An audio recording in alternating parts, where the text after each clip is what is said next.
Welcome to every exam channel friends. మనము previous paper సిరీస్లో భాగంగా హైకోర్టుకి సంబంధించినటువంటి ఎగ్జామినర్లో పార్ట్ 1 కంప్లీట్ చేసుకున్నాం ఆల్రెడీ. సో ఇప్పుడు పార్ట్ 2 చూద్దామండి. 26 నుంచి 50 వరకు. ఫస్ట్ పార్ట్లో మనం ఆల్రెడీ ఫస్ట్ నుంచి 25th వరకు ఆల్రెడీ చేసేసుకున్నాము, ఎక్స్ప్లెనేషన్ ఇచ్చేసుకున్నాము. సో ఇప్పుడు నేను 26 నుంచి మళ్ళీ 50 వరకు చెప్తాను. టోటల్ ఇవన్నీ కూడా జనరల్ స్టడీస్ ఉంటాయి. అండ్ మళ్ళీ పార్ట్ 3 వీడియోలో ఇంగ్లీష్ ఉంటుంది, అది 40 క్వశ్చన్స్. అది 40 questions. So total 90 questions cover అయిపోతాయి. సో ఈ question paper consist of 90 questions only. మళ్ళీ 10 క్వశ్చన్స్ ఏంటంటే ఇంటర్వ్యూకి ఉంది అనమాట. 10 మార్క్స్ ఇంటర్వ్యూకి ఉంది. సో ఇది 90 మార్క్స్ పేపర్. సో దీనికి చాలా మంచి రెస్పాన్స్ వస్తుందండి. చాలామంది పర్సనల్గా చాట్లలో, టెలిగ్రామ్ దాంట్లో అండ్ మెయిల్స్లో కానీ కామెంట్స్లో కానీ బాగానే ఇది చేస్తున్నారు. సో మీకు యూస్ఫుల్ అవుతుందని అనుకుంటున్నాను. సో వ్యూస్ కూడా వస్తున్నాయి. సో మంచిగా యూటిలైజ్ చేసుకోండి. మీకు ఏ డౌట్ ఉన్నా కూడా మీరు కామెంట్ సెక్షన్లో తెలియజేయండి. అదేవిధంగా మీకు ఏ పేపర్ గురించి అయితే ఎక్స్ప్లెనేషన్ కావాలి అనుకుంటున్నారో ఆ పేపర్ని కూడా మీరు పోస్ట్ చేసే ప్రయత్నం చేయండి, టెలిగ్రామ్ గ్రూప్స్లో కానీ లేకుంటే మెయిల్ ఐడిలో కానీ. మీకు ఆ 2 డీటెయిల్స్ కూడా డిస్క్రిప్షన్లో ఇస్తాను. అండ్ రీసెంట్గా ఎస్ఎస్సి సీజీఎల్ ఇవి కూడా ఎస్ఎస్సి స్టెనోగ్రాఫర్ సిఎండి నిన్ననే నేను ఒక పోస్ట్ చేశాను, వీడియో చూడండి. దాంట్లో ఎవరైతే స్టెనోగ్రాఫర్ సిఎండి రాశారో సో వాళ్ళకి ఆల్రెడీ నిన్న ఒక కీ అనేది రిలీజ్ అయిపోయింది. ఏం కీ అది అంటే ఆబ్జెక్షన్స్ మీరు రైజ్ చేసుకోవచ్చు అనమాట. సో అది 3 days ఏమో అవైలబుల్గా ఉంటుంది అంతే. సో మీరు ఎవరైతే ఆబ్జెక్షన్ చేయాలనుకుంటున్నారో ఎస్ఎస్సి రిలేటెడ్గా స్టెనోగ్రాఫర్ సిఎండి అభ్యర్థులు మీరు తొందరగా అది ఆ యొక్క ఆబ్జెక్షన్స్ అనేటువంటి ఛాలెంజెస్ అనేటువంటి చేసుకోండి. 50 రూపీసే అంటున్నారు. అండ్ ఇదివరకు 100 రూపాయలు ఉంటుంది కదా ఒక్కోదానికి. కాకపోతే ఇప్పుడు 100నే కట్ అవుతున్నట్టున్నాయి. బట్ మీకు 50 రూపీస్ రిఫండ్ వస్తాయి. అండ్ ఒకవేళ మీ ఛాలెంజ్ కనుక యాక్సెప్ట్ చేసినట్టయితే మిగతా 50 రూపీస్ కూడా మీకు రిఫండ్ రావడం అనేటువంటిది జరుగుతుంది. సో దీనికి సంబంధించిన పేపర్ ఎవరి దగ్గరైనా ఉండి మీకు ఎక్స్ప్లెనేషన్ కావాలి అనుకుంటే మీరు గ్రూప్స్లో పోస్ట్ చేయండి. నేను దానికి సంబంధించిన ఎక్స్ప్లెనేషన్ వీడియో చేస్తాను. సో మనం ఇప్పుడు కరెంట్ వీడియోలోకి వెళ్తే ఎగ్జామినర్ పేపర్లో 26th question. The forest research institute of India I situated in ఎక్కడండి? డెహ్రాడూన్లో ఉందండి. సో దీంట్లో ఏంటంటే ఐఎఫ్ఎస్ సర్వీస్ ఉంటుంది కదా, ఇండియన్ ఫారెస్ట్ సర్వీస్ అంటారు కదా. సో వాళ్ళకి సివిల్ సర్వీసెస్లో భాగంగా ఉన్నటువంటి ఐఎఫ్ఎస్ వాళ్ళకి ట్రైనింగ్ అనేటువంటిది ఈ పర్టికులర్ ఇన్స్టిట్యూట్లో ఇస్తారండి. ఎక్కడ? The forest research institute, Dehradun. Next question 27. How is Gandhi's arrival in India on 9th January 1915 is celebrated? So ఏంటంటే అండి ఇక్కడ గాంధీ మన దక్షిణాఫ్రికా నుంచి వస్తాడు కదండి, 1915 January 9th ఇండియాకి వస్తాడు. సో దాన్ని మనము ప్రవాస భారతీయ దినోత్సవంగా జరుపుకుంటామండి. ప్రవాస భారతీయులు అంటే ఎవరు? ఇండియన్ ఆరిజిన్ అయ్యి ఉండి విదేశాల్లో నివసిస్తున్నటువంటి వారు.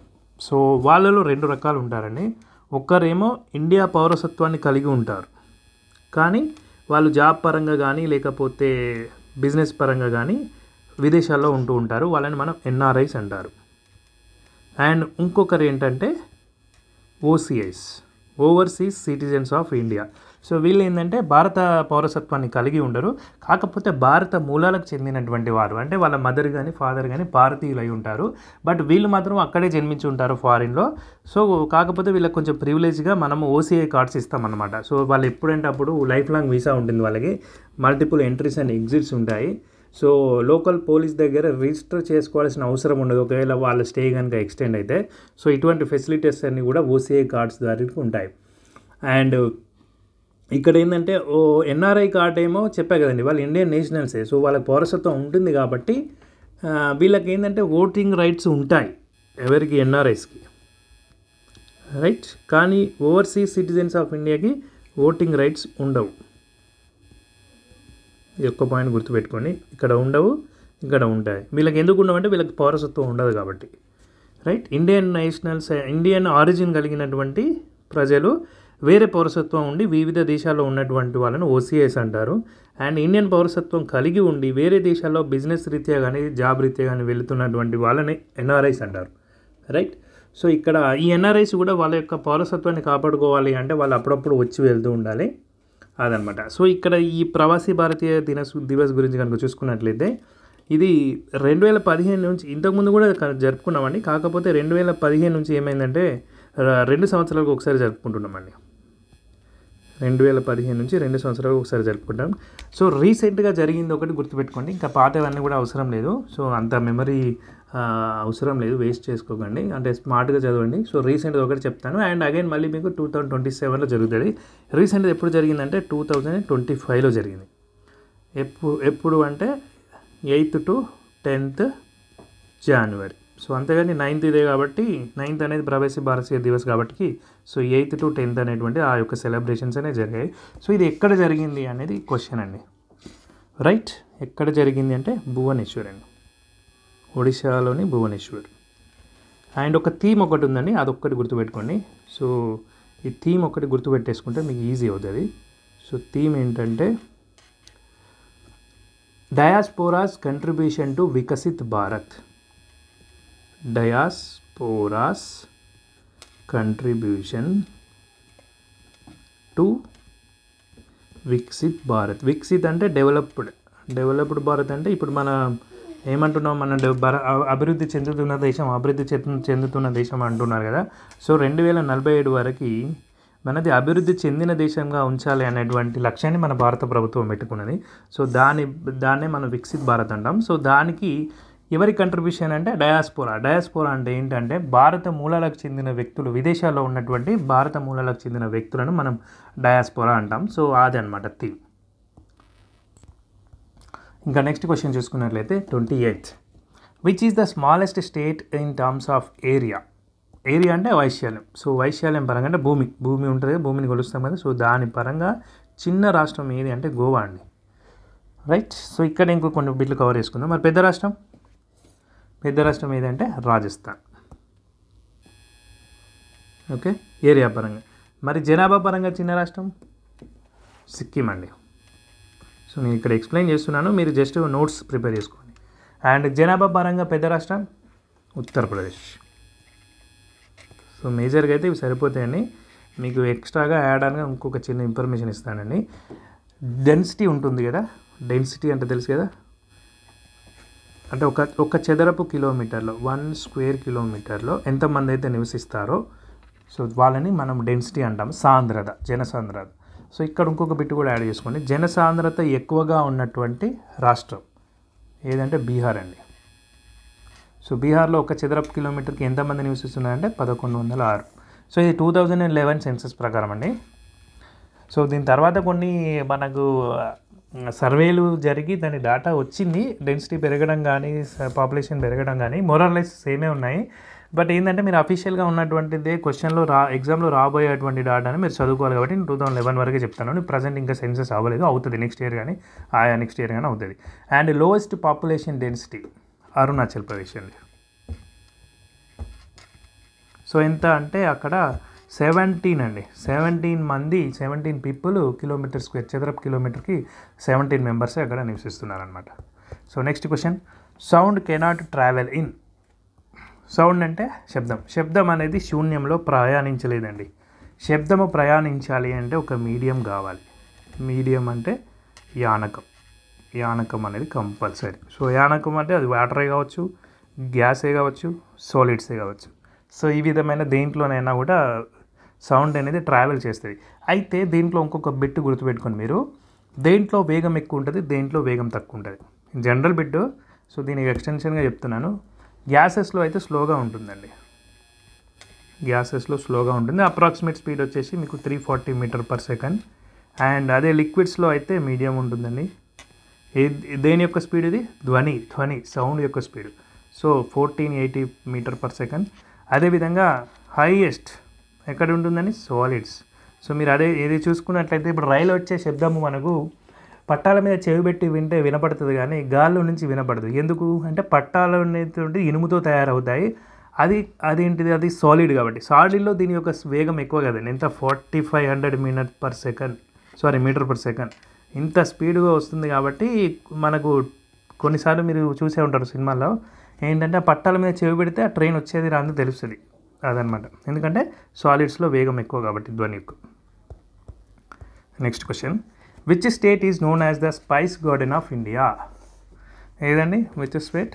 కేరళ. మీ అందరికీ తెలిసిందే, ఫస్ట్ నుంచి కూడా ఇక్కడ కార్డమమ్ కానివ్వండి, సినమన్ కానివ్వండి, ఈ యొక్క సుగంధ ద్రవ్యాలకు పెట్టింది పేరు కేరళ.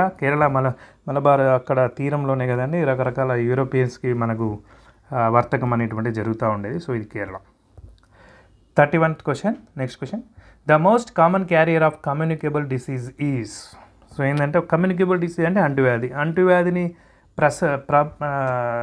ఏమంటారు క్యారియర్గా పనిచేసేటువంటిది, అంటే ఒక చోటు నుంచి ఇంకో చోటికి ఆ యొక్క వ్యాధులను ట్రాన్స్ఫర్ చేసేటువంటిగా ఉన్నటువంటి జీవి ఏదంటే హౌస్ ఫ్లై అండి, ఈగ. సో ఈగ అనేటువంటిది ఎక్కువగా ఈ కమ్యూనికేబుల్ డిసీజ్ని క్యారీ చేస్తూ ఉంటుందన్నమాట. So next question 32nd, who introduced voter identity cards in India. So ఇండియాలో ఓటర్ ఐడెంటిటీ కార్డ్స్ ఎవరు ఇష్యూ చేశారంటున్నారు. ఎవరేంటి అంటే టిఎన్ శేషన్ అండి. సో ఇతను ఏంటంటే ఎలక్షన్ కమిషన్లో రిఫార్మ్స్కి పెట్టింది పేరు అనమాట. ఒక్క పేరు వినబడుతుంది మనకు ఎలక్షన్ కమిషన్ రిఫార్మ్స్ గురించి మాట్లాడితే అతని పేరే టిఎన్ శేషన్. ఒక విప్లవాత్మకమైన మార్పులు తీసుకొచ్చారండి భారతదేశంలో. సుప్రీంకోర్టు కూడా ఒకనొక సందర్భంలో ఇతని గురించి ఏమన్నా తెలుసా అండి, happens once in a while అన్నది. అంటే ఇట్లాంటి వ్యక్తులు చాలా అరుదుగా పుడతారు అన్నట్టుగా అలా అన్నదన్నమాట. సో అతను చేసిన రిఫార్మ్స్ ఏంటంటే no use of official machinery in campaigning. So మనం చేస్తుంటారు కదా ఇప్పుడు ప్రదర్శన అంటే క్యాంపెయిన్ అంటే ప్రచారం చేసుకుంటారు కదా, ప్రచారంలో అఫీషియల్ మెషినరీ అసలు యూజ్ చేయకూడదు, first point. So second point ఏంటంటే no use of religious places for campaigns, అదండి. సో అఫీషియల్ మెషినరీ యూజ్ చేయకూడదు, రైట్. అండ్ రిలీజియస్ ప్లేసెస్లో క్యాంపెయిన్ చేయకూడదు, రైట్. ఒక మోడల్ కోడ్ ఆఫ్ కండక్ట్ అనేది కూడా ఇతని కాలంలో వచ్చిందండి. అంటే ఇప్పుడు మనం చూస్తుంటాం కదా, 2 days ముందు ప్రచారం బంద్ చేయాలి అని చెప్పి, లేకపోతే ఇప్పుడు గోడల మీద గ్రాఫిటీ వేయకూడదు అని చెప్పేసి ఇట్లాంటివి ఉంటాయి కదా. సో అవన్నీ కూడా ఇతని కాలంలోనే వచ్చాయన్నమాట. అండ్ ఓటర్ ఐడి కార్డ్స్ కూడా ఇతని కాలంలోనే ఇష్యూ చేయడం జరిగిందండి. సో ఇతనికి రామన్ మెగసెసే అవార్డు కూడా రావడం జరిగిందండి. సో 1996లో ఇతనికి రామన్ మెగసెసే అవార్డు జరిగింది. రామన్ మెగసెసే అవార్డు అనేది మనకి ఏషియన్ నోబెల్గా చెప్పుకుంటారండి, అంత ఫేమస్ అనమాట. ఫిలిప్పైన్స్ వాళ్ళు ఇస్తారు.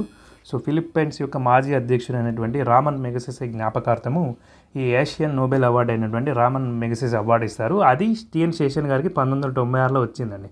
సో ఈ యొక్క పబ్లిక్ అఫైర్స్ విభాగంలో వచ్చిందనమాట. సో ఇతను ఏంటంటే 90 నుంచి 96 వరకు ఉన్నాడండి మనకు, ఏది సిఈసిగా చీఫ్ ఎలక్షన్ కమిషనర్గా 90 నుంచి 96 వరకు ఉన్నారు. సో ఇప్పుడు రామన్ మెగసెసే గురించి వచ్చింది కాబట్టి ఒక 2 పాయింట్లు చెప్తానండి. వెరీ ఇంపార్టెంట్ అండి, ఎందుకంటే మనం రిలవెంట్గా చదువుకున్నాం అనుకుని ఇంటర్లింక్ చేసుకునే కాన్సెప్ట్. సో ఖచ్చితంగా దాంట్లో బిట్లు పడతాయండి. సో రామన్ మెగసెసే అవార్డుని మనకి ఇండియాకు వచ్చినప్పుడు ఫస్ట్ ఎవరికి వచ్చింది, ఇప్పుడు చాలామందికి వచ్చాయండి కదా, కానీ ఫస్ట్ వచ్చింది మాత్రం గుర్తుపెట్టుకోండి, ఎక్కువ సార్లు అడిగే బిట్ అనమాట ఇది. ఆచార్య వినోబా భావే. ఆచార్య వినోబా భావే, ఎందుకంటే ఇతను భూదాన్ ఉద్యమం చేశాడు కదండి. సో భూదాన్ ఉద్యమంలో భాగంగా ఇతనికి దానికి సంబంధించి అవార్డు ఇవ్వడం జరిగింది. ఎప్పుడు అంటే 1958లో అండి. సో 1958లో వచ్చింది. అండ్ ఇక్కడ ఏంటంటే శేషన్ గారి గురించి చెప్పుకోవాలంటే ఒక పాయింట్ చెప్తాను. ఇప్పుడు సుప్రీంకోర్టు అలా చెప్పిందని చెప్పాను, కానీ ఏంది happens once in a while అని. ఇంకొక సేయింగ్ కూడా ప్రజల్లో బాగా నానుడి ఉండేదన్నమాట. ఏంటంటే అది politicians are afraid of only 2 things, one God and the second one is TN Seshan. So ఇది అండి, అంటే ఎంత ప్రభావితం చేశారో మీరు చూసుకోండి. సో అంత గొప్ప వ్యక్తి అనమాట టిఎన్ శేషన్ గారు. నెక్స్ట్, తెలంగాణ గ్రామీణ బ్యాంక్ ఈజ్ ఏ. సో ఇక్కడ ఏంటంటే గ్రామీణ బ్యాంక్ అండి, యాక్చువల్గా గ్రామీణ బ్యాంక్ అండి. ఇప్పుడు ఇదివరకు ఇది డెక్కన్ గ్రామీణ బ్యాంక్ అని ఉండింది, డెక్కన్ గ్రామీణ బ్యాంక్ డీజీబీ అని ఉండింది. సో దీని పేరు మార్చి టీజీబీగా చేశారు కేసీఆర్ హయాంలో. అండ్ ఇప్పుడు ప్రజెంట్ ఒక స్టేట్ 1 RRB అని చెప్పేసి, ఒక స్టేట్లో ఒక టీజీబీ అని చెప్పేసి మన దగ్గర ఉన్నటువంటి ఏపీజీబీ బ్రాంచ్లు కూడా టీజీబీలో మెర్జ్ అయిపోయాయి. సో ఇప్పుడు టీజీబీ ఒక్కటే ఉంది. సో ఇది ఏంటంటే కమర్షియల్ బ్యాంక్ అండి, గ్రామీణ కమర్షియల్ బ్యాంక్ అనమాట. యాక్చువల్గా ఆర్బీఐ యాక్ట్ 1934లో ఒక సెకండ్ షెడ్యూల్ అని ఒకటి ఉంటుందండి. ఆర్బీఐ యాక్ట్ 1934లో సెకండ్ షెడ్యూల్ అని ఉంటుంది. ఆ షెడ్యూల్లో చేర్చబడినటువంటి బ్యాంకులను మనం షెడ్యూల్డ్ బ్యాంక్ అంటామండి, రైట్. ఆ షెడ్యూల్లో 2 రకాల బ్యాంకులు ఉంటాయండి. ఒకటి కోఆపరేటివ్ బ్యాంక్స్, రెండవది షెడ్యూల్డ్ కమర్షియల్ బ్యాంక్స్. సో 2 షెడ్యూల్డే, ఇది ఒకటి కమర్షియల్ బ్యాంకు, ఒకటి కోఆపరేటివ్. ఈ కమర్షియల్ బ్యాంక్స్లో కూడా పబ్లిక్ సెక్టర్ బ్యాంక్స్ ఉంటాయి, అదేవిధంగా ఫారిన్ బ్యాంక్స్ ఉంటాయి, అదేవిధంగా రీజనల్ రూరల్ బ్యాంక్స్ కూడా ఉంటాయి. సో ఇక్కడ తెలంగాణ గ్రామీణ బ్యాంక్ అనేది ఒక షెడ్యూల్డ్ బ్యాంకు. యాక్చువల్గా గవర్నమెంట్ అని ఎందుకు అన్నారంటే దీని యొక్క స్టేక్ అనేటువంటిది ఎక్కువ, అంటే major portion of the stake గవర్నమెంట్లో ఉంటుంది. యాక్చువల్లీ దీన్ని ప్యూర్ గవర్నమెంట్ అనకూడదు, పబ్లిక్ సెక్టర్ అని అనాలి. సో ఇక్కడ రిలవెంట్గా గవర్నమెంట్ షెడ్యూల్డ్ బ్యాంకే ఉంది కాబట్టి సో అదే answer. And next 34th question. When is Kargil Vijay Diwas is celebrated in India every year in honour of the Kargil war heroes?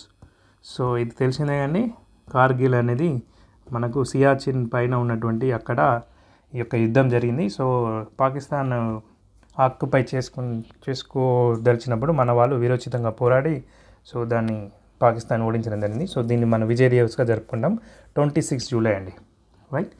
So next question number 35. Who is the first lady president of Indian Congress? భారతదేశ కాంగ్రెస్ యొక్క Indian Congress ఇప్పుడు INC అంటారు కదా. So INC ఎప్పుడు ఏర్పడిందండి? 1885లో ఏర్పడింది కదా. So దాని first lady president ఎవరని అడుగుతున్నారండి. సో మొట్టమొదటి లేడీ ప్రెసిడెంట్ అంటే అనీ బెసెంట్ అండి. కాకపోతే ఈమె భారతీయురాలు కాదు. కాబట్టి ఫస్ట్ ఇండియన్ లేడీ ప్రెసిడెంట్ అన్నారనుకోండి, ఆన్సర్ మారిపోతుంది. ఏమవుతుందండి అప్పుడు ఆన్సర్? సరోజిని నాయుడు. సో మీరు ఇక్కడ కన్ఫ్యూజ్ అవ్వద్దండి, వాడు అడిగింది ఏంటి చూడాలి. First lady president of Indian Congress అన్నాడా, first Indian lady president of Indian Congress అన్నాడా? First Indian lady president of INC అంటే మధ్యకి సరోజిని నాయుడు వస్తుందండి. మీకు ఆల్రెడీ చెప్పాను సరోజిని నాయుడు గురించి మన పాత వీడియోలో ఇదే క్వశ్చన్లో ఎక్స్ప్లెయిన్ చేసినప్పుడు. సరోజిని నాయుడు గారి యొక్క ఫాదరు నిజాం కాలేజీలో ప్రిన్సిపల్ అని చెప్పాను, అఘోరనాథ్ చటోపాధ్యాయ. సో దాని రిలేటెడ్గా కూడా ఈ బెట్టు మీరు గుర్తుంచుకోవచ్చు. Next question number 36. Who is the founder of the famous payment app Paytm? So అందరికీ తెలిసిందే కానీ పేటిఎం విజయ్ శేఖర్ శర్మ. సో మధ్యలో కొద్దిగా డౌన్ అయినప్పటికీ మళ్ళీ పుంజుకుంటుంది. ప్రజెంట్ రిజల్ట్స్ అవి అన్నీ బాగానే వస్తున్నాయి.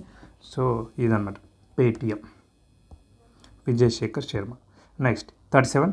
Who among the following actors received Padma Bhushan award for the year 2025? So Padma Bhushan award ఎవరికి వచ్చిందంటే నందమూరి బాలకృష్ణ అండి, రైట్. ఈ మన భారతరత్న అనేది highest civilian award in India.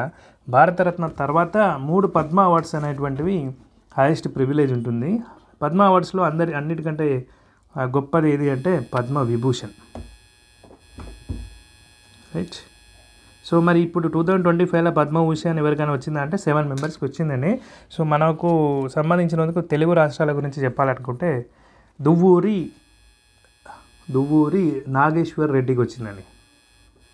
ఇతను ఏజీ హాస్పిటల్స్ అధినేత, చైర్మన్, తెలుసు కానీ చాలా కార్యక్రమాల్లో చాలా రీసెర్చ్లో పాల్పంచుకుంటూ ఉంటారు ఇతను. సో ఇతనికి పద్మ విభూషణ్ అవార్డు అనేటువంటిది రావడం జరిగింది, రైట్. నెక్స్ట్ దీని తర్వాత గొప్ప అవార్డు ఏంటంటే ఫస్ట్ పద్మభూషణ్, తర్వాత పద్మవిభూషణ్, తర్వాత పద్మభూషణ్ తర్వాత పద్మశ్రీ. సో ఇక్కడ మీరు చూసుకున్నట్లయితే పద్మభూషణ్ ఎవరికైనా వచ్చిందా అంటే వచ్చిందండి. ఎవరికి వచ్చింది పద్మభూషణ్? ఇక్కడే ఉంది, నందమూరి బాలకృష్ణ. తెలుగు రాష్ట్రాల నుంచి నందమూరి బాలకృష్ణ. సో చాలామందికి వచ్చినాయి, బట్ తెలుగు రాష్ట్రాలనే నేను కొంచెం ఎంఫసైజ్ చేస్తున్నానండి. అండ్ పద్మశ్రీ ఎవరికి వచ్చింది? తెలుగు రాష్ట్రాల్లో పద్మశ్రీ ఎంతమందికి వచ్చిందంటే ఆల్మోస్ట్ 5 మెంబర్స్కి వచ్చిందండి. సో ఫటాఫట్ నేమ్స్ రాస్తాను. యాక్చువల్లీ దీని మీద నేను మీకు ఆల్రెడీ ఒక వీడియో చేశానండి. నేను జనవరిలో కరెంట్ అఫైర్స్ చేసినప్పుడు కంప్లీట్గా ఎక్స్క్లూజివ్గా వీళ్ళ గురించి మొత్తం ఇమేజెస్తో పాటుగా చేశానండి. మీకు వీలైతే ఒక పాత వీడియోస్ చూడండి.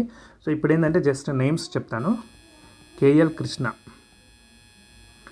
కృష్ణ అంటే కొసరాజు లీలాకృష్ణ. ఇతను ఏంటంటే ఎకనామిక్ రీసెర్చ్ స్పెషలిస్ట్ అండి. లిటరేచర్ అండ్ ఎడ్యుకేషన్లో ఇతనికి పద్మశ్రీ రావడం జరిగింది. And next Madugula Nagaphani Sharma. So ఇతను ఏంటంటే అవధాని అండి. సో ఇతనికి కూడా ఆర్ట్లో రావడం జరిగింది. అండ్ నెక్స్ట్ మూడవ అతను మిరియాల అప్పారావు. సో మిరియాల అప్పారావు అనే అతను బుర్రకథ కళాకారుడు. సో ఇతనికి చనిపోయిన తర్వాత రావడం జరిగిందండి, పోస్ట్యూమస్. అండ్ నెక్స్ట్ 4th పర్సన్ వచ్చేసి వద్దిరాజు రాఘవేంద్రాచారి పంచముఖి. వద్దిరాజు ఇతను కూడా ఏపీ రాష్ట్రానికి చెందినటువంటి వారు. రాఘవేంద్రాచారి పంచముఖి. సో పంచముఖి ఇతనికి ఏంటంటే లిటరేచర్ అండ్ ఎడ్యుకేషన్లో అండి. ఇతను ఫేమస్ ఎకానమిస్ట్, అదేవిధంగా సాంస్క్రిట్ స్కాలర్ అండి. సో ఆర్థిక శాస్త్రంలో అదేవిధంగా సంస్కృతంలో పట్టున్నటువంటి ఒక వ్యక్తి అనమాట. సో ఈయన ఎకనామిక్ పాలసీ రిఫార్మ్స్లో చాలా సిగ్నిఫికెంట్గా హెల్ప్ చేసినటువంటి వ్యక్తి అనమాట ఇతను. సో ఇదనమాట. అండ్ ఈ తెలంగాణ నుంచి చూసుకున్నట్టయితే నెక్స్ట్ ఇంకో మందకృష్ణ మాదిగ అండి. సో పబ్లిక్ అఫైర్స్లో వచ్చింది మందకృష్ణ మాదిగ. పద్మశ్రీ అండి ఇది. సో తెలంగాణ నుంచి ఒక్కరే ఉన్నారు అండ్ ఏపీ నుంచి 4 మెంబర్స్ ఉన్నారండి. రైట్. సో ఇది మీరు గుర్తుపెట్టుకోవాల్సినటువంటి విషయం. సో మేజర్ ఇవన్నీ నేను పోస్ట్ చేస్తానండి. సో ఇవన్నీ ఇంపార్టెంట్ అండి. సో ఇంకా చాలామందికి వచ్చాయి బట్ అంత ఇది లేదు. సో మన తెలుగు రాష్ట్రాల గురించి మాత్రం ఫోకస్గా చెప్పారు. నెక్స్ట్ 38 క్వశ్చన్కి వెళ్తే, where was the India's first Mars and moon analog mission inaugurated. So ఇది మార్స్ అండ్ మూన్ అంటే ఇక్కడ మార్స్ ఉంది కానీ అంగారకుడు, వీనస్ అంటే శుక్రుడు, మార్స్ అంటే అంగారకుడు. సో ఈ అంగారకుడు మరియు చంద్రుని పైన అనలాగ్ మిషన్ అంటే ఏంటంటే యాక్చువల్లీ ఇది అక్కడ ఏవైతే పరిస్థితులు ఉన్నాయో, ఇది వెయిట్లెస్నెస్, అక్కడ ఏదైతే గ్రావిటీ, అక్కడ వాతావరణం ఎలా ఉందో అట్లాంటి వాతావరణాన్ని ఒక స్పేస్ క్యాప్సూల్లో ఇక్కడ కృత్రిమంగా ఏర్పాటు చేసి శాస్త్రవేత్తల ద్వారా ప్రయోగం చేస్తారనమాట. మనం ఎలా తట్టుకోగలుగుతాం. సో దాన్ని ఏంటంటే ఒక రకంగా ఈ సిమ్యులేషన్ అంటారు. సో ఆ సిమ్యులేషన్ చేసేది ఎక్కడ అంటే లే అండ్ లడఖ్లో అండి. 39th question, who administers the oath to the governor. So గవర్నర్కి ఎవరు ప్రమాణ స్వీకారం చేపిస్తారు. సో ఆ రాష్ట్రం యొక్క హైకోర్టు యొక్క చీఫ్ జస్టిస్ చేపిస్తారండి. రైట్. సో ఇక్కడ మీరు కొన్ని పాయింట్స్ గుర్తుపెట్టుకోండి. ఎవరెవరు అడ్మినిస్టర్ చేస్తారు ఓత్ ఫటాఫట్ చెప్పేస్తాను చూడండి. Very very important. ఏదైనా రావడానికి అవకాశం ఉంది కాబట్టి ఇక్కడ నేను ఎక్కడైతే ఇంపార్టెంట్ అనుకుంటున్నానో అక్కడే స్ట్రెస్ చేస్తున్నానండి. నార్మల్గా ఇంపార్టెంట్ కాని దగ్గర నేను అక్కడిది జస్ట్ కట్ చేసేస్తున్నాను. మీరు చూసినట్లయితే తెలుస్తుంది మీకు. Who administers the oath of the president. Oath to the president. ప్రెసిడెంట్కి ఎవరు చేస్తారండి. సో ఇక్కడ గవర్నర్కి చీఫ్ జస్టిస్ ఆఫ్ హైకోర్టు చేస్తుంది కదా. సో ప్రెసిడెంట్కి chief justice of India, supreme court అనమాట. రైట్. అదేవిధంగా వైస్ ప్రెసిడెంట్కి ఎవరు చేస్తారండి. ప్రెసిడెంట్ చేస్తాడు. రైట్. ఇప్పుడు వైస్ ప్రెసిడెంట్కి ప్రెసిడెంటే ప్రమాణ స్వీకారం చేపిస్తారు కదా. మరి రాజీనామా పత్రం ఇవ్వాలంటే వైస్ ప్రెసిడెంట్ ఎవరికి ఇస్తారని. ప్రెసిడెంట్గా ఇస్తారు. మీరు మొన్న కనుక చూసుకున్నట్లయితే రాజీనామా చేసినటువంటి జగదీప్ ధంఖర్ గారు తన యొక్క రాజీనామా పత్రాన్ని సాయంత్రం ద్రౌపది ముర్ము గారికి ఇవ్వడం జరిగింది. Next, who administers the oath to prime minister. So prime మినిస్టర్స్కి ఎవరు చేస్తారని. ప్రెసిడెంట్. అండ్ మరి సిజేఐకి ఎవరు చేస్తారండి. ప్రెసిడెంట్. సిజేఐకి కూడా చీఫ్ జస్టిస్ ఆఫ్ ఇండియా కూడా ప్రమాణ స్వీకారం ఎవరు చేపిస్తారంటే ప్రెసిడెంట్. అండ్ హైకోర్టు యొక్క చీఫ్ జస్టిస్కి ఎవరు చేస్తారు అంటే గవర్నర్, వైస్ వర్సా. సో ఇక్కడ గవర్నర్కి CJI chief justice of high court చేస్తే అదేవిధంగా చీఫ్ జస్టిస్ ఆఫ్ హైకోర్టు యొక్క ప్రమాణ స్వీకారాన్ని గవర్నర్ చేస్తారు. అండ్ సీఎం, ఏ రాష్ట్రం యొక్క సంబంధించిన సీఎంకైనా కూడా ప్రమాణ స్వీకారం ఎవరు చేపిస్తారంటే ఆ రాష్ట్ర governor. So major important points అన్ని గుర్తుపెట్టుకోండి. ఏదైనా క్వశ్చన్ పడిందంటే మీకు ఈజీగా మార్క్స్ సంపాదించుకునే అవకాశం ఉంటుంది. Question number 40, who discovered vaccine for smallpox. మషూచి అని అంటారు కదండి. సో దానికి వ్యాక్సిన్ కనిపెట్టింది ఎవరని. Edward Jenner. సో ఇతను ఒక ప్రయోగం చేసి ఒక బాలుడికి ఇస్తాడనమాట. ఈ వ్యాక్సిన్ ఇచ్చి మళ్ళీ ఆ స్మాల్ పాక్స్ వైరస్కి గురి చేస్తే మళ్ళీ ఆ బాలుడికి ఆ 1798లోనే మళ్ళీ స్మాల్ పాక్స్ రాకుండా ఆగిపోతుంది అనమాట. సో ఆ సందర్భంలో ఎడ్వర్డ్ జెన్నర్ అనేటువంటి వాడు ఈ వ్యాక్సిన్ తయారీ జరిగింది. సో మిగతా లూయిస్ పాస్చర్ వీళ్ళందరూ కూడా వెరీ వెరీ ఇంపార్టెంట్ అండి. సో వీళ్ళ గురించి కూడా చెప్పుకుందాము, ఎందుకంటే క్వశ్చన్ వచ్చే అవకాశం ఉంటుంది. సో లూయిస్ పాస్చర్ అంటే పాశ్చరైజేషన్ అనేది ఉంది కానీ ఒక ప్రాసెస్ ఉంటుంది. మనం ఇప్పటికి కూడా పాల ప్యాకెట్ మీద పాశ్చరైజ్డ్ అనేటువంటి లేబుల్ చూస్తూ ఉంటాం. పాశ్చరైజేషన్ అంటే ఏం లేదండి, మనం పాలు వేడి చేస్తాం కదా, 50 to 60 degrees వరకు వేడి చేస్తే మనం పాలు ఖరాబ్ కావంటాం. ఎందుకు ఖరాబ్ కావు వేడి చేస్తే అంటే అందులో ఉన్న మైక్రోబ్స్ ఏమైనా ఉంటే కూడా ఆ వేడికి చనిపోతాయి అనమాట. సో ఈ ప్రాసెస్నే మనం పాశ్చరైజేషన్ అంటాం. దాన్ని కనిపెట్టింది ఎవరు? Louis Pasteur. సో ఆయన పేరు మీదనే ఆ వేడి చేసే ప్రాసెస్ని మనం పాశ్చరైజేషన్ అంటున్నాం. సో చూసారా, ఒక సైంటిస్ట్ యొక్క పేరు ఇన్ని రోజులు కూడా మారుమోగుతుంది. దాదాపుగా 400 సంవత్సరాలంటే మామూలు విషయం కాదు. సో అది అంత గొప్ప శాస్త్రవేత్తలు కనిపెట్టినటువంటి వాటి వల్లే మనం ఈరోజు ఇంత సౌకర్యవంతమైన జీవితాన్ని మనం గడుపుతా ఉన్నాం. నెక్స్ట్ చూసుకున్నట్లయితే ఇతను లూయిస్ పాస్చర్ ఒక రేబీస్ వ్యాక్సిన్ కూడా వ్యాక్సిన్ కనిపెట్టాడు. సో రేబీస్, కుక్క కాటుకు సంబంధించి రేబీస్ వ్యాధి ఉంటుంది కదా, సో దానికి కూడా వ్యాక్సిన్ కనిపెట్టింది ఎవరు అంటే Louis Pasteur. And Alexander Fleming ఏది కనిపెట్టాడని? పెన్సిలిన్. రైట్, ఇదేంటంటే ఒక యాంటీబయాటిక్, ఇది బ్యాక్టీరియాని చంపేస్తుంది అనమాట. రైట్, మనం ఇప్పుడు ఏదైనా దెబ్బ తాకినప్పుడు పెన్సిలిన్ వేయించుకుందాం అంటారు కదా, ఇదే అనమాట. నెక్స్ట్ రాబర్ట్ కోచ్ ఏంటంటే అతడు is renowned for his work in identifying pathogens responsible for anthrax, cholera, tuberculosis. ఈ మూడిటికి సంబంధించినటువంటి ప్యాథోజెన్స్ అంటే వ్యాధి కారకాలు కనిపెట్టింది ఎవరు అంటే రాబర్ట్ కోచ్ అండి. సో ఈ ట్యూబర్క్లోసిస్ ఉంది కదా, క్షయవ్యాధి గురించి కనిపెట్టినందుకు ఇతనికి 1905లో నోబెల్ బహుమతి కూడా వచ్చిందండి. ఎవరికి? Robert Koch. రైట్, నెక్స్ట్ క్వశ్చన్కి వెళ్దామని. 41. సో 41st క్వశ్చన్కి వచ్చినట్టే, who is the first president to utilize the right to vote? So right to vote అంటే ఏంటండి? జస్ట్ ఓట్ వేయడం, మన యొక్క ఓటు హక్కును వినియోగించుకోవడం. ఆ ఓటు హక్కును వినియోగించుకున్న మొట్టమొదటి ప్రెసిడెంట్ ఎవరు అంటే కేఆర్ నారాయణన్ అండి. సో ఆల్మోస్ట్ 1990 ఆ టైంలో అనుకుంటాను. కాకపోతే అంతకుముందు ఎవరు కూడా ప్రెసిడెంట్స్ ఓటు హక్కును వినియోగించుకోలేదు. సో మొట్టమొదటి ప్రెసిడెంట్ వినియోగించుకున్నవారు కేఆర్ నారాయణన్. అండ్ ఇక్కడ ఈ ఆప్షన్ చూసుకున్నట్టయితే మీకు జ్ఞాని జైల్ సింగ్, ఏపీజే అబ్దుల్ కలాం, వివి గిరి. సో వీళ్ళ గురించి కూడా చిన్న పాయింట్ చెప్తానండి. జనరల్గా రాష్ట్రపతికి ఒక హక్కు ఉంటుందండి. బిల్లుని పార్లమెంట్ పాస్ చేసి రాష్ట్రపతి వద్దకు పంపించిన బిల్లుని రాష్ట్రపతి ఆమోదించాలా వద్దా అనేటువంటి డిస్క్రిషన్కి రిలేటెడ్గా 3 అధికారాలు ఉంటాయండి. దాన్ని వీటో పవర్ అంటారు. సో ఒకటేమో అబ్జల్యూట్ వీటో అంటే వచ్చినటువంటి బిల్లుని రిజెక్ట్ చేయడం, కంప్లీట్గా రిజెక్ట్ చేయడం. సో దాన్ని అబ్జల్యూట్ వీటో అంటారు. నెక్స్ట్ సస్పెన్సివ్ వీటో లేకపోతే క్వాలిఫైడ్ వీటో. సో దీంట్లో ఏంటంటే ఇది రెండు కూడా మళ్ళీ ఒక ఛాన్స్ ఇవ్వడం అనమాట. లైక్ అతను రిజెక్ట్ చేసి మళ్ళీ పార్లమెంట్కి పంపిస్తే మళ్ళీ సాధారణ మెజారిటీతో కనుక బిల్లు పాస్ అయిందనుకో ఇంకా అది పాస్ అయినట్టే. సో ఆ సాధారణ మెజారిటీతో పాస్ అవ్వచ్చు అనేటువంటి అధికారాన్ని సస్పెన్సివ్ వీటో అంటారు. లేదు క్వాలిఫైడ్ వీటో చేశారనుకోండి, అప్పుడు సాధారణ 2/3 మెజారిటీ అంటే స్పెషల్ మెజారిటీ ఉండాలి.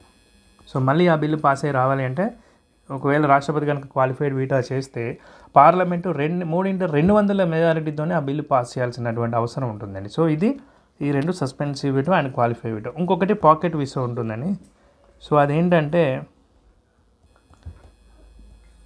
అతను ఎస్ చెప్పాడు, నో చెప్పాడు అనమాట. అంటే పబ్లిక్లో ఎందుకు వెళ్ళడం అన్నట్టుగా జస్ట్ దాన్ని హోల్డ్ చేసి పెడతాడు. సో అది అతని టెన్యూర్ ఉన్నంత వారం అది పెండింగ్లో ఉంటుంది. సో దాన్ని పాకెట్ వీటో అంటారు. సో ఈ విధమైన వీటో పవర్లో మన ఏపీజే అబ్దుల్ కలాం గారు ఒక వీటో పవర్ యూజ్ చేసుకున్నారండి. అండ్ అదేవిధంగా జ్ఞాని జైల్ సింగ్ గారు కూడా ఒక వీటో పవర్ యూజ్ చేసుకున్నారండి. సో జ్ఞాని జైల్ సింగ్ గారు ఏం చేశారంటే పాకెట్ వీటో యూజ్ చేశారండి. ఎప్పుడు అంటే Indian post office amendment bill 1986కు సంబంధించి పాకెట్ వీటోని యూజ్ చేసినటువంటి వ్యక్తి ప్రెసిడెంట్ ఎవరంటే జ్ఞాని జైల్ సింగ్ అండి. నెక్స్ట్ ఏపీజే అబ్దుల్ కలాం గారు కూడా ఒక వీటో చేశారండి, యూజ్ చేశారు. అదేంటంటే suspensive veto.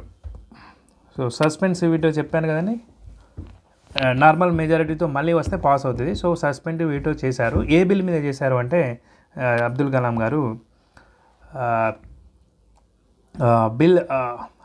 Office of the profit bill 2006. So office of the profit అంటే అది ఒక గవర్నమెంట్ అధికారంలో ఉన్న వ్యక్తి యొక్క ఆఫీస్ని ఆఫీస్ ఆఫ్ ద ప్రాఫిట్ అంటారు. సో ఆ బిల్లు 2006లో ఏంటంటే వీళ్ళు ఆ బిల్లో ఏం మెన్షన్ చేశారంటే ఈ ప్రొటెక్ట్ చేస్తారన్నమాట ఆ బిల్లు మెంబర్స్ని from disqualification with retrospective effect. So ఇప్పుడు అంటే రెట్రోస్పెక్టివ్ అంటే గతకాలం నుంచి కూడా ఒక రక్షణలు, అంటే ఫర్ ఎగ్జాంపుల్ వాళ్ళు ఏదో పనిష్మెంట్ లేకపోతే ఏదో మెంబర్స్ ఆ శిక్ష అనుభవిస్తున్నారు అనుకోండి, వాళ్ళకి రెట్రోస్పెక్టివ్ ఎఫెక్ట్ నుంచి కూడా ఆ శిక్ష నుంచి మినహాయింపు కలిగించేటువంటి విధంగా ఈ బిల్లును తీసుకురావడం జరిగింది. అందుకే అబ్దుల్ కలాం గారు మేబీ దాన్ని సస్పెన్సివిటీ యూజ్ చేసుకున్నారేమో. రెట్రోస్పెక్టివ్ అంటే గతకాలం నుంచి అండి, అంటే గతకాలం నుంచి అప్లికేబుల్ అంటారు కదా, అట్లాంటి దాన్ని రెట్రోస్పెక్టివ్ అంటారు. ఫర్ ఎగ్జాంపుల్ ఇప్పుడు జిఎస్టీ వచ్చిందండి, జిఎస్టీ ఎప్పటి నుంచి జూలై 1, 2017 నుంచే వచ్చింది. సో అంతకు ముందుకు దానికి అప్లికేబుల్ కాదు. కొన్నిసార్లు ఏంటంటే చట్టం వచ్చేది ఫర్ ఎగ్జాంపుల్ జూలై 1కే చట్టం వస్తుంది, కానీ మార్చి 1 నుంచి అప్లికేబుల్ అంటారు. సో ఇట్లాంటి దాన్ని మనం రెట్రోస్పెక్టివ్ అంటారనమాట.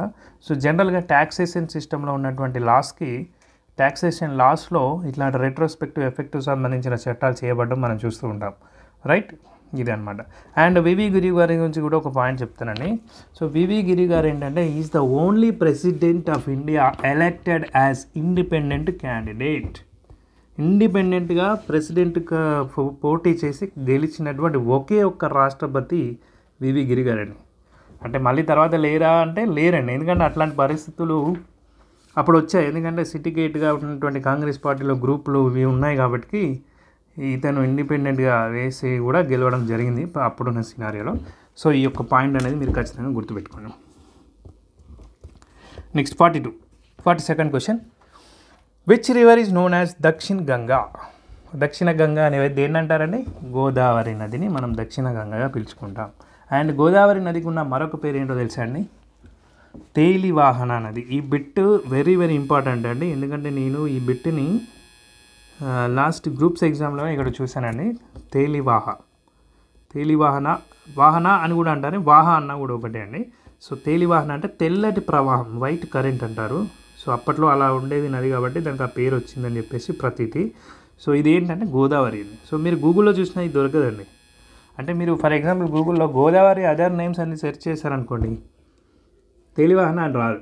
అదే తేలివాహనాన్ని సెర్చ్ చేస్తే గోదావరి అని వస్తుంది. బట్ మీకు తేలివాహన అనే వర్డ్ తెలిసి ముందు స్ట్రింగ్ తెలిస్తేనే ఈ సెర్చ్ అనేటువంటిది వస్తుందండి. సో కొన్ని ఇంపార్టెంట్ అనేటువంటి మరి తెలంగాణ హిస్టరీ దాంట్లో ఉంటాయి. సో గోదావరికి మరొక పేరు తేలివాహన నది, అదేవిధంగా దక్షిణ గంగ. ఇంకా నెక్స్ట్ క్వశ్చన్ చూసుకున్నట్లయితే 43. Who wrote the novel Anand Math? Anand మఠ్ని ఎవరు రాశారు? సో ఈ ఆనంద్ మఠ్లోంచి మనకు ఒక పాట ఉంది కానీ జాతీయ గేయం అయినటువంటి వందే మాతరం ఉంది కదా, అది ఈ బుక్లోంచి తీసుకున్నారండి. సో దాన్ని రాసింది బంకిం చంద్ర చటర్జీ అన్న చటోపాధ్యాయ అన్న ఒకటే అండి. అక్కడ బెంగాలీ దాంట్లో ఆ రెండు సేమే అండి. సో కన్ఫ్యూజ్ అవ్వద్దు. చటర్జీ అని ఒకవేళ ఆప్షన్ వస్తే చటర్జీ పెట్టచ్చు, చటోపాధ్యాయ అన్న చటోపాధ్యాయ పెట్టచ్చు, no worries. So Bankim Chandra Chatterjee అన్న చటోపాధ్యాయ వందే మాతరం రాశాడు. సో ఇది ఎప్పుడు అంటే అసలు దీన్ని ఎప్పుడు తీసుకున్నారంటే ఫస్ట్ ఇతను రాసింది ఎక్కడ అంటే ఆనంద్ మఠ్లో అండి. ఆనంద్ మఠ్ నావెల్లో కొన్ని లైన్స్ తీసుకొని మనం వందే మాతరం అని చెప్పేసి తీసుకోవడం జరిగింది. అండ్ అదేవిధంగా నేషనల్ యాంథమ్, జాతీయ గీతం ఉంది కదండి, సో జనగణమన. సో దాని గురించి కూడా తెలుసుకుందామండి, ఎందుకంటే ఇది వచ్చింది కాబట్టి కాంటెక్స్ట్లో అది కూడా వస్తుంది. సో రేపు ఇవాళ ఈ క్వశ్చన్ వచ్చింది కాబట్టి రేపు ఆ క్వశ్చన్ రావచ్చు. సో జనగణమన అనేటువంటి ఒక బెంగాలీ శ్లోకం అండి. సో దీన్ని పబ్లిష్ చేసింది ఎవరు అంటే రవీంద్రనాథ్ ఠాగూర్. అంటే శ్లోకంలోని ఫస్ట్ స్టాంజా ఇది. యాక్చువల్గా ఒక శ్లోకం పబ్లిష్ అయింది. ఆ శ్లోకం ఏంటంటే భారతో భాగ్యో విధాత, భారతో భాగ్యో విధాత. అయితే ఇక్కడ విధాత ఉంది కదండి, యాక్చువల్గా మనం తెలుగులో మనం విధాత అంటాము. జనరల్గా ఏంటంటే బెంగాలీ ప్రొనౌన్సియేషన్లో వాని వాళ్ళు బాలాగా పలుకుతారండి. సో అందుకే మీరు ఇక్కడ రవీంద్రనాథ్ ఠాగూర్ అని మనం అంటాము, రవీంద్ర అంటాము. సో వాళ్ళు మాత్రం రవీంద్ర అంటారు. సో బాని కొన్నిసార్లు వాళ్ళు బాగా పలకడం, వాని బాలా పలుకుతారు. సో భారతో భాగ్యో విధాత. సో ఇదేంటంటే ఒక పత్రికలో పబ్లిష్ అవుతుందండి ఈ శ్లోకము. ఆ పత్రిక పేరు కూడా గుర్తుపెట్టుకోండి. 1912లో ఈ శ్లోకం అనేది పబ్లిష్ అవుతుంది. తత్వబోధిని పత్రిక. సో తత్వబోధిని మేబీ ఇది కూడా రావచ్చు కానీ బిట్ ఏ పత్రికలో అది ప్రచురింపబడింది అంటే తత్వబోధిని. ఇది ఎవరి గురించి అండి? దీని గురించి కాదు, వందే మాతరం గురించి కాదు, దీని గురించి కాదు. దేని గురించి? జనగణమన గురించి చెప్తున్నా. జనగణమన, రైట్. సో అదనమాట. అండ్ అంతే అండి, ఈ మేజర్గా పాయింట్స్ చూసుకున్నట్ల ఇంతే, రైట్. నెక్స్ట్ క్వశ్చన్కి వెళ్ళిపోదాం. 44th. సో 34 minutes అయిపోయిందండి. The world's largest drainage basin is of dash river. అందరికీ తెలిసిందే కానీ ప్రపంచంలో అతిపెద్ద ఆయకట్టు కలిగినటువంటి నది ఏది అంటే అమెజాన్ అండి. పరివాహక ప్రాంతం ఎక్కువ ఉన్నటువంటి నది Amazon. Next question. The new district Narayanpet of Telangana has been carved out from the dash district. So 2019లో తెలంగాణ నుంచి 2 డిస్ట్రిక్ట్లు అగైన్ మళ్ళీ క్రియేట్ చేయబడ్డాయండి. ఒకటి వచ్చేసి నారాయణపేట్, ఇంకొకటి వచ్చేసి ములుగు. సో దీంట్లో ఈ నారాయణపేట అనేది మహబూబ్ నగర్ నుంచి ఏర్పడిందండి. అండ్ ములుగు అనేది జయశంకర్ భూపాలపల్లి నుంచి విడదీయడం జరిగింది. జయశంకర్ భూపాలపల్లి. సో ఇది రావచ్చండి మీకు. సో అందుకే ఈ ఎక్స్ట్రా పాయింట్ అనేది చెప్తున్నాను, గుర్తుపెట్టుకో. Next 46 question. Which state government has decided to provide 10% exemption from road tax and registration fee for electric vehicle. So ఈ క్వశ్చన్ డిలీట్ చేశారండి, ఆప్షన్స్ నుంచి డిలీట్ చేశారు. ఎందుకంటే యాక్చువల్గా ఇక్కడ చూసుకున్నట్లయితే మీకు కర్ణాటక కానీ మహారాష్ట్ర కానీ తెలంగాణ కానీ 100% ఎగ్జెంప్షన్ అనేది ఇస్తున్నారండి దేంట్లో, ఎలక్ట్రిక్ వెహికల్స్లో. అండ్ 10% ఎగ్జెంప్షన్ అనేది మీకు యాక్చువల్గా ఢిల్లీలో ఉండే, ఇప్పుడు లేదు, ఒకప్పుడు ఉండే. సో 2024 అక్టోబర్లో, మేబీ అక్టోబర్ ఆర్ సెప్టెంబర్లో అది అబాలిష్ చేశారు. సో ఇక్కడ రిలవెంట్ ఆప్షన్స్ కానీ ఆన్సర్ కానీ లేదు కాబట్టి ఈ క్వశ్చన్ అనేటువంటిది మీకు డిలీట్ చేయడం జరిగిందండి. So next 47. Who painted the famous image of Bharat Mata in 1905. So 1905లో ఒక భరతమాత చిత్రాన్ని గీశారండి. ఆమె ఎలా అంటే ఒక కాషాయ దుస్తుల్లో ఉంటుంది అండ్ కాషాయ దుస్తులు ధరించిన సన్యాసి మహిళగా చిత్రీకరించారు. అదేంటంటే అప్పుడు స్వదేశీ ఉద్యమ కాలంలో చాలా శక్తివంతమైన చిహ్నంగా మారిందండి. సో భరతమాత అనే ఒక ఎమోషన్కి అటాచ్ అయ్యేలాగా చేసినటువంటి ఒక చిత్రం అది. సో దాన్ని గీసింది ఎవరు అంటే అభనీంద్రనాథ్ ఠాగూర్. సో రవివర్మ కూడా గీశారండి. రవివర్మ గీసిన భరతమాత పిక్చర్ కూడా చాలా ఫేమస్ అండి. కాకపోతే 1905లో అన్నిటికంటే ఫేమస్గా మనం ఖ్యాతి గడించినటువంటి చిత్రం వచ్చేసి అభనీంద్రనాథ్ ఠాగూర్ గీసినటువంటి ఆ యొక్క కాషాయ దుస్తులు ధరించిన సన్యాసి మహిళగా ఉన్నటువంటి భారతమాతని మనం తీసుకుంటాం అనమాట. So Abanindranath Tagore. Next 48 question. When was Coal India limited founded in India. So అంతకుముందు ప్రైవేట్ పరంగా ఉన్నటువంటి గనులను జాతీయం చేసేసి 1975లో ఈ కోల్ ఇండియా లిమిటెడ్ని ఏర్పాటు చేయడం జరిగిందండి. So 1975 is the answer.